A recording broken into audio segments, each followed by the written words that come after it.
ಚಿಕನಲ್ಲಿ ನೀವೆಲ್ಲರೂ ಕಬಾಬ್ ಮಾಡೇ ಇರ್ತೀರಾ. ಬಟ್ ಇವತ್ತಿನ ವಿಡಿಯೋದಲ್ಲಿ ನಾನು ನಿಮಗೆ ಫಿಶ್ ಕಬಾಬ್ನ ಅದ್ಭುತವಾಗಿ ರೆಸ್ಟೋರೆಂಟ್ಗಳಲ್ಲೆಲ್ಲ ಹೇಗೆ ಮಾಡ್ತಾರೆ ಅನ್ನೋದನ್ನು ತೋರಿಸ್ತಾ ಇದ್ದೀನಿ. ಸಿಂಪಲ್ ಆಗಿರುತ್ತೆ, ಬಟ್ ಚಿಕನ್ ಕಬಾಬ್ಗಿಂತ ಡಬಲ್ ಟೇಸ್ಟ್ ಇರುತ್ತೆ. ಹಾಗಾದರೆ ತಡ ಮಾಡದೆ ಈ ರೆಸಿಪಿನ ಇವಾಗ ನಾವು ಚೆಕ್ ಮಾಡೋಣ. ಮೊದಲಿಗೆ ಇಲ್ಲಿ ಒಂದು ಅರ್ಧ ಕೆಜಿಯಷ್ಟು ಬಾಸಾ ಫಿಶ್ನ ನಾನು ತೊಗೊಂಡಿದ್ದೀನಿ. ಸೊ ಚೆನ್ನಾಗಿ ಕಟ್ ಮಾಡ್ಕೊಂಡು ತೊಳ್ಕೊಂಡು ಇದಕ್ಕೆ ಫಸ್ಟ್ ಮ್ಯಾರಿನೇಷನ್ ಅರ್ಧ ಟೀ ಸ್ಪೂನಷ್ಟು ಉಪ್ಪು, ಒಂದು 1/4 ಟೀ ಸ್ಪೂನಷ್ಟು ಅರಿಶಿಣನ ಹಾಕೋಬೇಕು. ಹಾಗೆಯೇ ಇದರ ಜೊತೆಗೆ ಹುಳಿಗೆ ನಮಗೆ ನೀವು ಹುಣಸೆ ಹಣ್ಣಿನ ರಸ ಕೂಡ ಬಳಕೆ ಮಾಡ್ಬೋದು, ಅಥವಾ ವಿನೆಗರ್ ತುಂಬ ಈಸಿ ಆಗುತ್ತೆ, ಹಾಗೆಯೇ ಟೇಸ್ಟ್ ಕೂಡ ಚೆನ್ನಾಗಿರುತ್ತೆ. ಸೊ 1 ಟೀ ಸ್ಪೂನಷ್ಟು ಇದಕ್ಕೆ ನಾನು ವಿನೆಗರ್ನ ಹಾಕ್ಕೊಳ್ತಾ ಇದ್ದೀನಿ. ಈ ಥರ ವಿನೆಗರ್ ಹಾಕ್ಕೊಂಡು ಎಲ್ಲದನ್ನು ಕೂಡ ಚೆನ್ನಾಗಿ ಮಿಕ್ಸ್ ಮಾಡಬೇಕು. ಜಾಸ್ತಿ ಪ್ರೆಷರ್ ಕೊಡಬೇಡಿ, ಯಾಕಂತ ಹೇಳಿದರೆ ಚಿಕನ್ ಅಷ್ಟು ಗಟ್ಟಿ ಇರಲ್ಲ, ಇದು ಪೀಸ್ ಆಗಿಬಿಡುತ್ತೆ. ಸೊ ಅದಕ್ಕೋಸ್ಕರ ಜೆಂಟ್ಲಿ ನೀವು ಇದನ್ನು ಮಿಕ್ಸ್ ಮಾಡ್ಕೋಬೇಕಾಗುತ್ತೆ. ಫಸ್ಟ್ ಮ್ಯಾರಿನೇಷನ್ ನಾನು ನಿಮಗೆ ಪ್ರತಿಯೊಂದು ವೀಡಿಯೋದಲ್ಲೂ ಹೇಳ್ತೀನಿ, ವೆಜ್ ಅಥವಾ ನಾನ್ ವೆಜ್ಜಿಗೆ ಫಸ್ಟ್ ಮ್ಯಾರಿನೇಷನ್ ತುಂಬಾ ಇಂಪಾರ್ಟೆಂಟ್. ಯಾಕಂದರೆ ಆವಾಗಲೇ ಉಪ್ಪು ಹುಳಿ ಎಲ್ಲ ಅದಕ್ಕೆ ಚೆನ್ನಾಗಿ ಹೇಳ್ಕೊಳ್ಳುತ್ತೆ. ಸೊ ಇವಾಗ ಎಲ್ಲದನ್ನು ಮಿಕ್ಸ್ ಮಾಡಿ ಒಂದು 15 ನಿಮಿಷ ಇದನ್ನು ನಾನು ಹಾಗೇ ಬಿಟ್ಬಿಡ್ತಾ ಇದ್ದೀನಿ. ಸೊ ಇದ್ರ ಬದಲಿಗೆ ನೀವು ಚಿಕನ್ ಕೂಡ ಇಲ್ಲಿ ಬಳಕೆ ಮಾಡಬಹುದು ಸೇಮ್ ರೆಸಿಪಿಗೆ. ಸೊ ಇವಾಗ ಒಂದು ಪಾತ್ರೆಯಲ್ಲಿ ನೋಡಿ 1 ಟೇಬಲ್ ಸ್ಪೂನಷ್ಟು ನಾನಿಲ್ಲಿ ಶುಂಠಿ ಬೆಳ್ಳುಳ್ಳಿ ಪೇಸ್ಟ್ ಸೇರಿಸ್ಕೊಳ್ತಾ ಇದ್ದೀನಿ, ಮನೆಯಲ್ಲೇ ಮಾಡಿರುವಂಥದ್ದು. 1 ಟೀ ಸ್ಪೂನಷ್ಟು ವಿನೆಗರ್ ಅಥವಾ ನಿಂಬೆಹಣ್ಣಿನ ರಸ ಹಾಕೋಬೇಕು.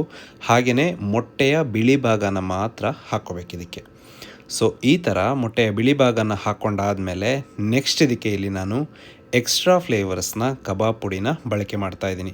ಸೊ ಈ ಕಬಾಬ್ ಪುಡಿನ ನೀವು ತರಿಸ್ಕೊಂಡ್ರೆ ನಿಮಗೆ ವೆಜ್ ಅಥವಾ ನಾನ್ ವೆಜ್ ಯಾವುದೇ ಕಬಾಬ್ಗಳನ್ನು ಮಾಡ್ಕೋಬೇಕು ಅಂತ ಹೇಳಿದರೂ ಕೂಡ ತುಂಬಾ ಚೆನ್ನಾಗಾಗುತ್ತೆ. ಹಾಗೆಯೇ ಫಿಶ್ ಡೀಪ್ ಫ್ರೈ ಮಾಡಬೇಕಂದ್ರೂ ಈ ಪುಡಿ ಸೂಪರ್ವಾದಂತಹ ಒಂದು ಕಾಂಬಿನೇಷನ್ ಆಗೋದ್ರಲ್ಲಿ ಡೌಟ್ ಇಲ್ಲ.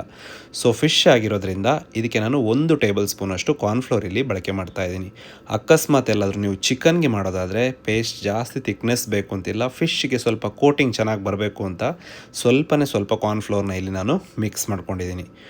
ಸೊ ಎಲ್ಲದನ್ನು ಕೂಡ ಚೆನ್ನಾಗಿ ಕಂಬೈನ್ ಮಾಡ್ಕೊಳ್ಳಿ. ಕಂಬೈನ್ ಮಾಡ್ಕೊಂಡು ಆದಮೇಲೆ ಅದರದ್ದು ಥಿಕ್ನೆಸ್ ಇಲ್ಲಿ ನೀವು ನೋಡ್ತಾ ಇದ್ದೀರಾ, ಎಷ್ಟು ಥಿಕ್ಕಾಗಿ ಆ ಪೇಸ್ಟನ್ನು ನಾನು ಇಟ್ಕೊಂಡಿದ್ದೀನಿ ಅಂತ. ಸೊ ಈ ಥರ ಈ ಪೇಸ್ಟ್ ರೆಡಿ ಆದಮೇಲೆ ಇದಕ್ಕೆ ನೀವು ಇನ್ನೊಂದು ಹೇಳೋದು ಮರೆತೆ, ನಾನು ಉಪ್ಪನ್ನು ಹಾಕಕ್ಕೆ ಹೋಗಬೇಡಿ, ಯಾಕಂತ ಹೇಳಿದರೆ ಕಬಾಬ್ ಪುಡಿಯಲ್ಲೇ ಉಪ್ಪಿರುತ್ತೆ.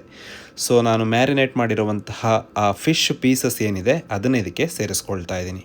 ಈ ಥರ ಸೇರಿಸ್ಕೊಂಡು ಮತ್ತೆ ಎಲ್ಲದನ್ನು ಕೂಡ ನೀವು ಜೆಂಟ್ಲಿ ಕಂಬೈನ್ ಮಾಡ್ಕೋಬೇಕು. ಯಾವ ಕಾರಣಕ್ಕೂ ಜಾಸ್ತಿ ಪ್ರೆಷರ್ನ ಕೊಡಬಾರ್ದು. ಹಾಗೆಯೇ ಸಾಫ್ಟಾಗಿ ಅದನ್ನು ಎಲ್ಲದನ್ನು ಕೂಡ ಮಿಕ್ಸ್ ಮಾಡ್ಕೋಬೇಕಾಗುತ್ತೆ. ನೀವಿಲ್ಲಿ ನೋಡ್ತಾ ಇದ್ದೀರಾ, ಪ್ರತಿಯೊಂದು ಪೀಸ್ಗೆ ಕೂಡ ಆ ಪೇಸ್ಟ್ ಚೆನ್ನಾಗಿ ಅಂಟ್ಕೊಳ್ತಾ ಇದೆ. ಹಾಗೆಯೇ ಈ ಫಿಶ್ ಇವಾಗ ಕೋಟಿಂಗ್ ತುಂಬ ಚೆನ್ನಾಗಿ ಬಂದಿದೆ. ಇವಾಗ ಸೆಕೆಂಡ್ ಮ್ಯಾರಿನೇಷನ್ ಆದಮೇಲೆ, ಅಂದರೆ ಸೆಕೆಂಡ್ ನೀವು ಪೇಸ್ಟ್ ಎಲ್ಲ ಹಾಕಿ ಆದಮೇಲೆ ಇದನ್ನು ಮತ್ತೆ ಒಂದು 15ರಿಂದ 20 ನಿಮಿಷ ಬಿಟ್ಬಿಡಬೇಕಾಗುತ್ತೆ. ಆವಾಗ ಫಿಶ್ಶು ಹೊರಗಡೆ ಮಾತ್ರ ಅಲ್ಲ, ಒಳಗಡೆ ಕೂಡ ಟೇಸ್ಟಿಯಾಗಿರುತ್ತೆ. ಇಲ್ಲಿ ಎಕ್ಸ್ಟ್ರಾ ಫ್ಲೇವರ್ಸ್ನ ಪುಡಿ ಬೇಕು ಅಂತ ಹೇಳಿದರೆ ನೀವು ನನ್ನಿಂದ ಪರ್ಚೇಸ್ ಮಾಡ್ಕೋಬಹುದು.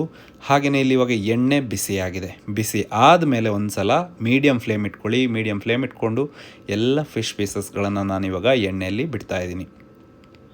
ಸೊ ಇವಾಗ ಇಲ್ಲಿ ಒಂದು ಸ್ವಲ್ಪ ಹೊತ್ತು ಹಾಗೇ ಬಿಟ್ಬಿಡಿ. ಒಂದೇ ಸಲ ನೀವು ಹಾಕಿದ ಕೂಡಲೇ ಎಲ್ಲಾದರೂ ಮಿಕ್ಸ್ ಮಾಡೋಕ್ಕೆ ಹೋದರೆ ಅದರದ್ದು ಮಸಾಲ ಬಿಟ್ಕೊಳ್ಳುತ್ತೆ.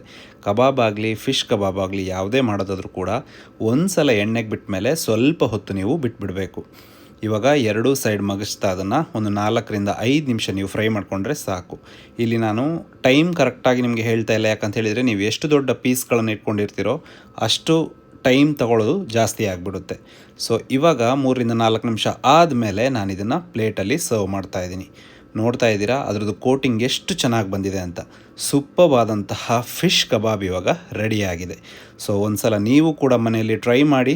ಹಾಗೆಯೇ ಇದನ್ನು ಓಪನ್ ಕೂಡ ಮಾಡಿ ತೋರಿಸ್ತೀನಿ. ಅದರದ್ದು ಕೋಟಿಂಗ್ ಆಗಲಿ ಒಳಗಡೆ ಬೆಂದಿರೋದಾಗಲಿ ಪರ್ಫೆಕ್ಟಾಗಿ ಬಂದಿದೆ.